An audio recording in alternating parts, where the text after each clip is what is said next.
செய்கிறாங்க. ஆண்களும் சமீபத்துல இருந்து நான் நிறைய பேர் இப்போ ரீசெண்டாக பார்த்துட்டு இருக்கேன்.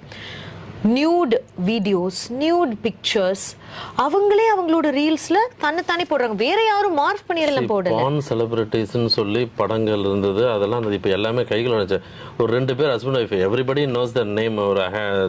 ஒரு கப்பல்ஸ் போடுறாங்க, அவங்க போய் ஒரு இடத்துல கார் வாங்குறாங்க. அதை பார்க்குறவங்க எப்படி வேணா ட்ரெஸ் பண்ணலான்ற மாதிரி இது என்ன அளவுக்கு கொண்டு போயிட்டு இருக்கு சொசைட்டியா?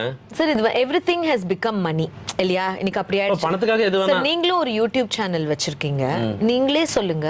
ஒரு ரொம்ப நல்ல தெய்வீகமான ஒரு கண்டென்ட் நீங்க போடுறீங்க, நீங்க அதுக்கு ஒரு கிளிக் பைட் வச்சா தானே அதுக்குள்ள வந்து பாக்குறாங்க. இன்னைக்கு நெகட்டிவிட்டியை தான் மனுஷங்களோட மனசு இன்டர்நெட்ல போய் தேடுது. நானே என்னோட எக்ஸ்பீரியன்ஸ்லயே சொல்லுவேன் சார், நான் எத்தனையோ வீடியோஸ் போட்டிருக்கேன். ஆனா நான் என்னைக்கோ ஒரு நாள் ஒரு கண்ணீர் சிந்துற மாதிரி ஒரு வீடியோ போட்டு அது அப்படியே